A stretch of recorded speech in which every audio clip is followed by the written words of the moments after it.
Now, based on that electrochemical series, I made some conclusions. We will see the application of that series in the form of normal chemical reactions. Let us first take one reaction.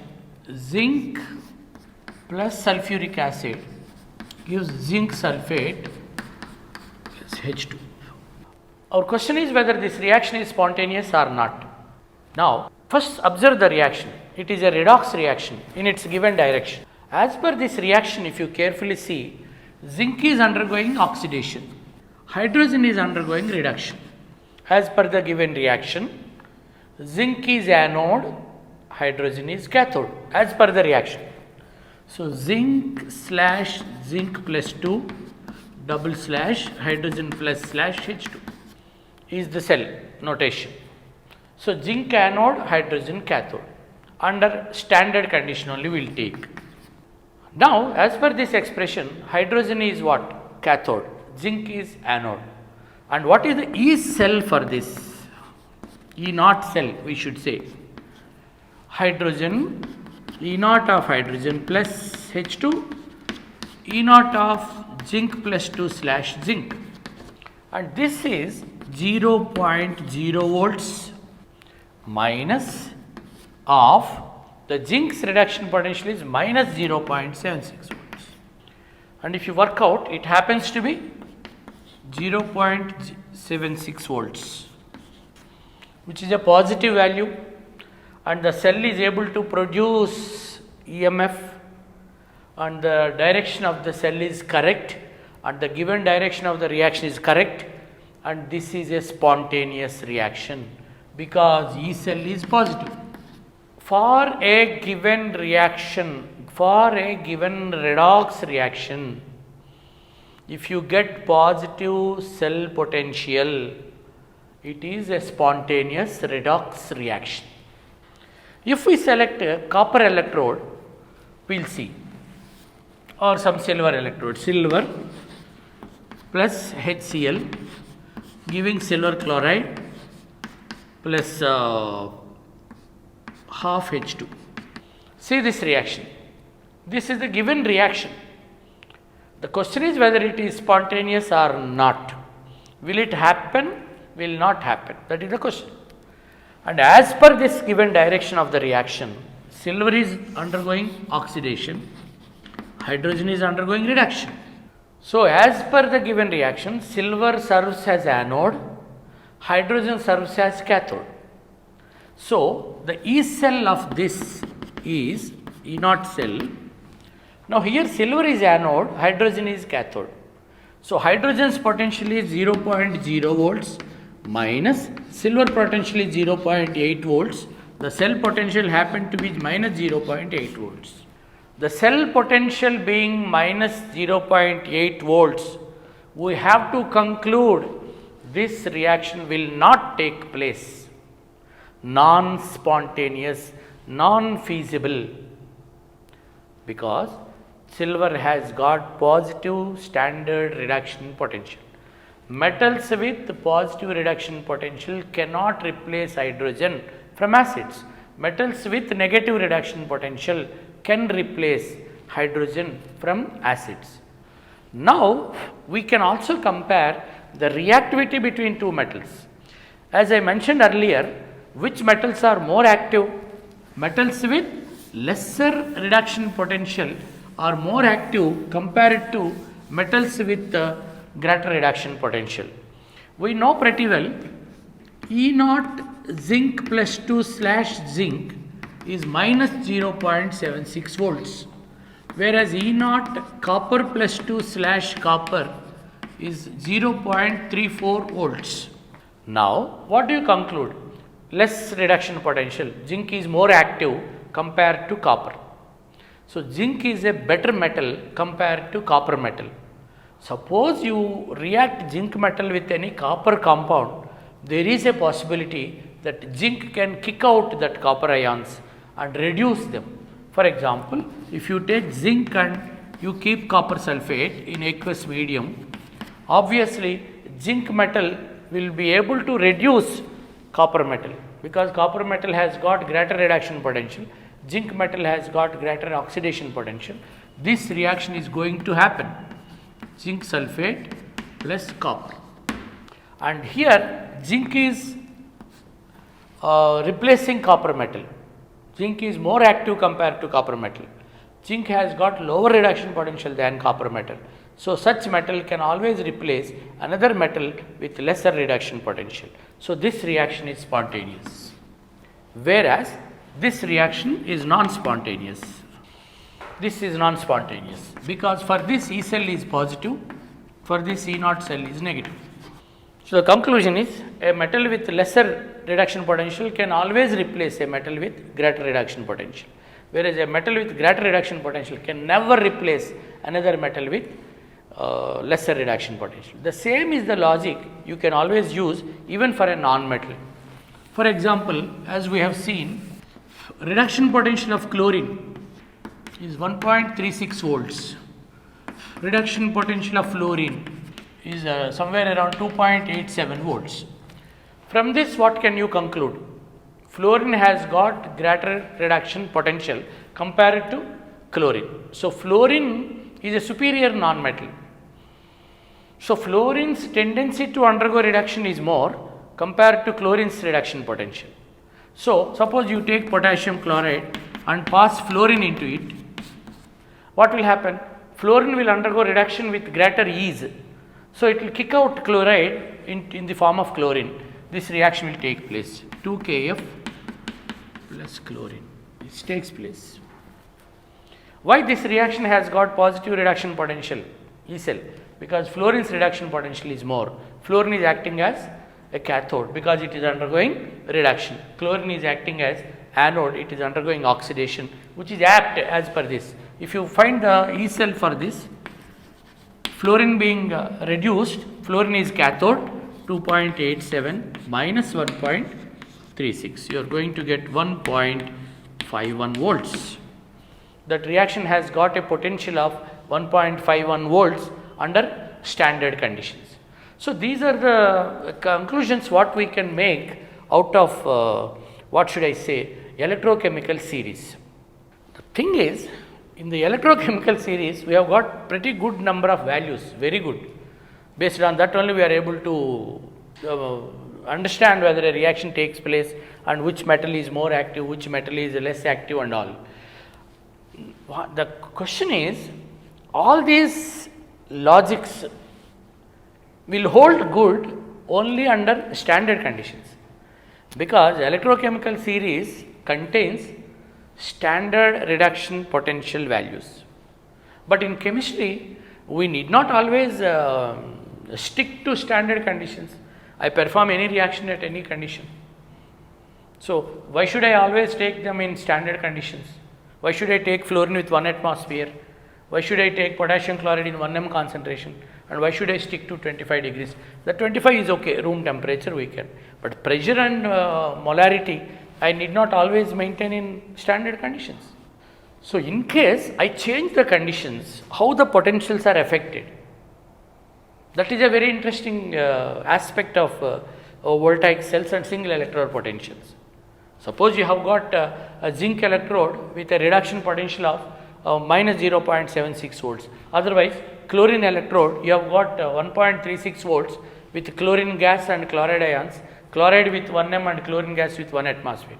If it is not like that, I don't maintain 1 m concentration, I don't maintain 1 atmosphere pressure, then what will happen to the potential of an electrode? That we should understand. For that, we have got Nernst equation. E is equal to E naught minus 2 log Q, and this is Nernst equation. What does it mean?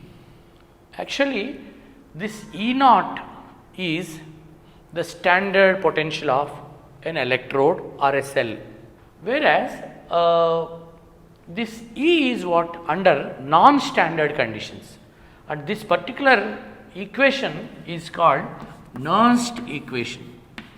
Of course, you can obtain this equation from a thermodynamic origin, that is okay.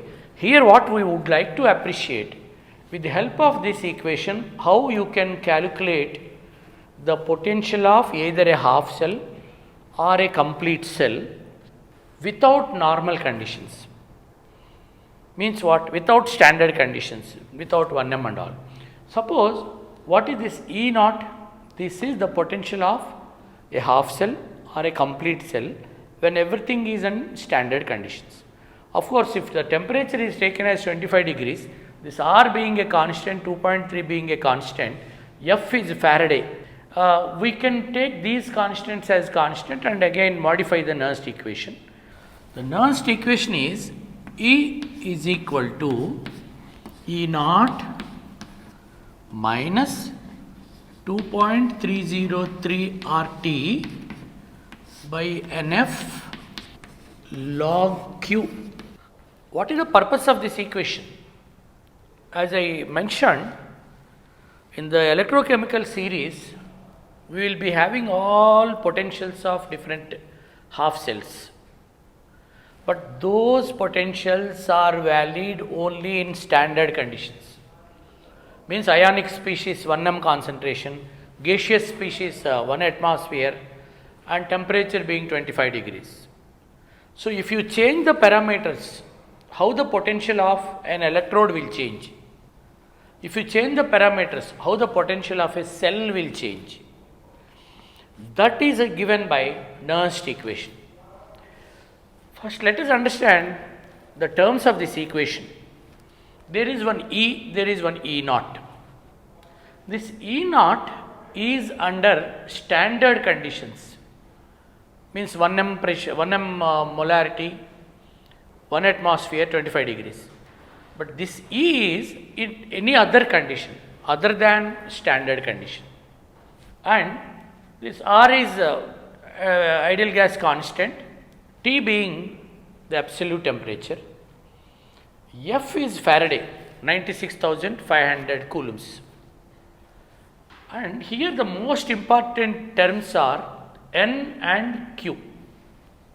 Of course, at 25 degrees centigrade, this and this can be taken as constants, and you can rewrite the Nernst equation like this: E is equal to E naught minus 0.059 by N log Q. Here what we should understand, this Q and this N. This Q stands for, suppose Nernst equation you are referring to a half cell. This is half cell's standard reduction potential, and this E is reduction potential at any other conditions. But this N stands for the number of electrons involved in that half cell equation, and Q stands for the reaction quotient of the half cell. For example, you have got a silver half cell, Ag plus electron gives Ag. This is a half cell. How to write Q for this half cell? Products concentration by reactants concentration. So, Q is concentration of Ag by concentration of Ag plus. Silver being a metal, of course, we will take this as 1. This we will substitute here. And what is this N? Number of electrons transferred in the reaction for which you are writing this Q. This Q and this N have a very important relation. This N stands for the number of electrons involved in the half cell reaction for which you are writing this Q. For example, 2H plus 2 electrons gives H2. Here there is a gas involved, here there is ions involved, electrons involved. What will be the Q for this? Q is the reaction quotient. If a gas is there, you should mention pressure. If ion is there, you should mention concentration. So, the Q will have pressure of hydrogen by concentration of H plus square. They don't have any units, it's just normal numbers. Without units you have to mention, because R is in liter atmosphere Kelvin. So you must go for pressure in atmospheres. The concentration must be in moles per liters. That measure you have to maintain. So for this, this is the Q for this expression, and in this expression how many electrons are there? 2 electrons. So that 2 you have to substitute in this particular N. Is Nernst equation applicable only for half cell reactions or a complete cell reaction? For any reaction, redox change, couple, you can apply Nernst equation. But only thing is, it should be standard, it should be non-standard condition. That non-standard condition will reflect in this Q, and the number of electrons involved will reflect here. Let us take different electrodes first and try to write the Nernst equation for those electrodes, right? So generally what are electrodes? Metal electrodes, non-metal electrodes. Like suppose I take aluminum electrode, Al plus 3 electrons gives Al, for which the standard potential is minus 1.66 volts. As soon as you see this reaction, what should you understand? The standard reduction potential of aluminum is minus 1.66 volts. I would like to write a Nernst equation for this particular electrode. So that is given as E of aluminum plus 3 slash aluminum. What is the meaning of this? The potential of reduction potential of aluminum in non-standard conditions, the conditions which are not standard. So is given by E naught of aluminum plus 3, that is the reduction potential of aluminum under standard conditions, minus 0.059 by, how many electrons are involved here? 3. So 3 log the quotient of this expression. Concentration of aluminum is 1, this being a metal, divided by concentration of aluminum plus 3 wholes aluminum plus 3. And this is the Nernst equation for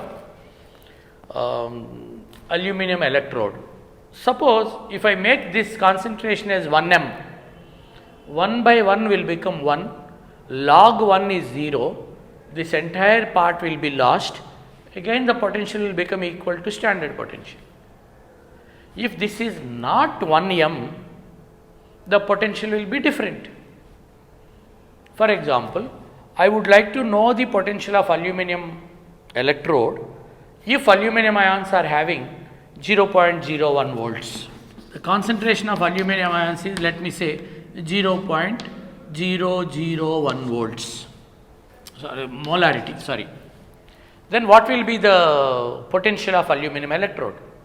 So E is equal to E naught minus 1.66 volts, E naught of that expression, minus 0.059 by, there are 3 electrons involved in the expression, log 1 by concentration of aluminum is 10 power minus 3. Of course, that goes up and you can work out. So that is going to become minus 1.66. This goes up, minus 3 will come and get cancelled. It will be plus 0.059, whatever is the value. Here what I would like to mention is, once you know the concentration and other parameters of a particular electrode or complete cell, you can always calculate the potential of an electrode, potential of that particular single electrode or what should I say, a total cell. For example, we will take zinc plus copper plus 2 gives zinc plus 2 plus copper. This is a complete cell reaction. This is not a half cell reaction. It is a complete redox reaction. Of course, if you keep this as 1m and this as 1m, as we have seen in Daniell cell, the total cell potential is equal to 1.1 volts. The standard reduction potential of copper minus standard reduction potential of zinc, if you take, you will get the standard potential of the cell. Now, I won't keep them 1m and 1m, I will keep them some other values. So, what will be the potential of that cell? So, E is equal to E naught value 1.1 volts as per Nernst equation minus 0.059 by, what is N for this? See, 2 electrons are transferred, if you can observe. This is an equation which involves 2 electron transfer. Zinc is going from 0 to plus 2. So, by 2 log, what is Q of this? Concentration of zinc ions by concentration of copper ions. If I change these concentrations, what will happen? If they are 1 and 1, log 1 0, E will be E naught. But if I change these concentrations to some other values, I will get a different potential for this cell, for this particular cell. So, how Nernst equation is helping me?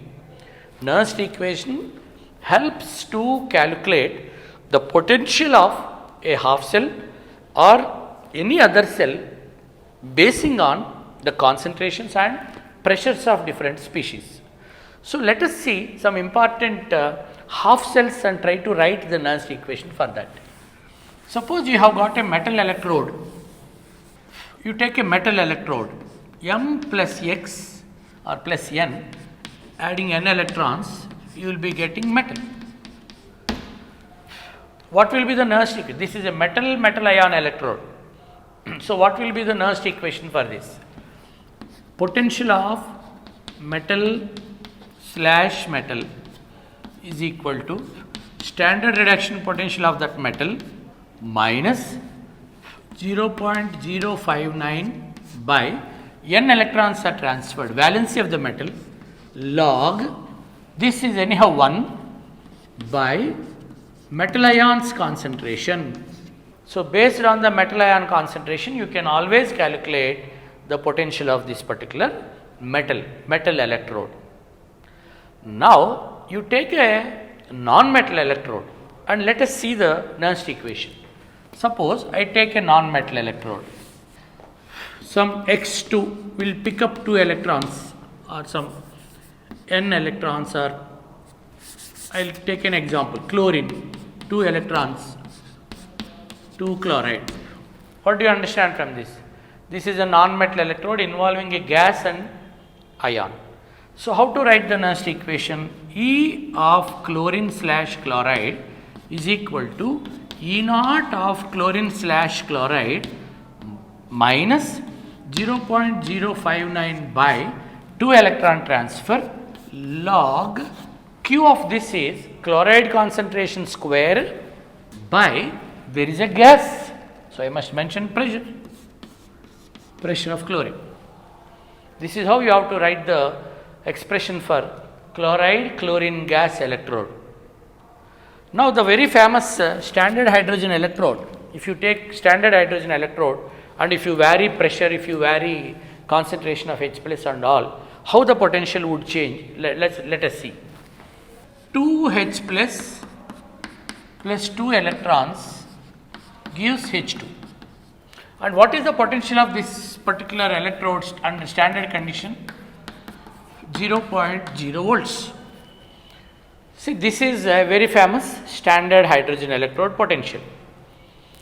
And you know pretty well that this should be 1m and this should be 1 atmosphere. Now, if I change, I will keep the pressure 1 atmosphere, but I will change the concentration of H plus. What will I get?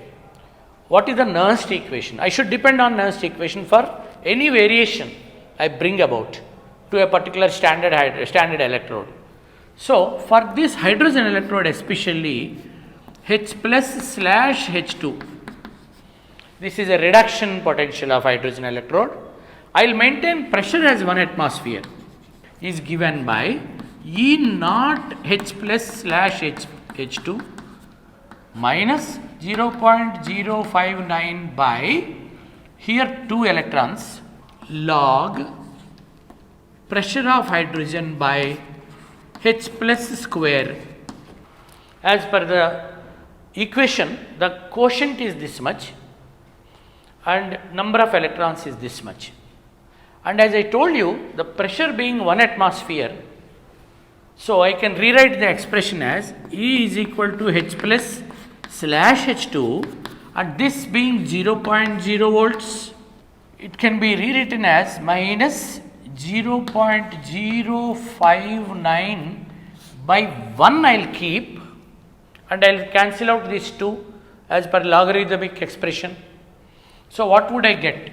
Log 1 by, this is nothing but, see, log 1 by H plus is known as pH of the solution, medium. So, I can replace this expression with pH. It is simply minus 0.059 pH is nothing but hydrogen electrodes potential. Remember one thing, this holds good if the total pressure is 1 atmosphere. Hydrogen is circulated with 1 atmosphere. So, the conclusion here is the hydrogen electrodes potential at 1 atmosphere, you can always say hydrogen electrodes potential at 1 atmosphere is always minus 0.059 pH. This expression holds good if and only if the pressure is 1 atmosphere. If the pressure is not 1 atmosphere, go by complete Nernst equation and work out. The other topic in the next session.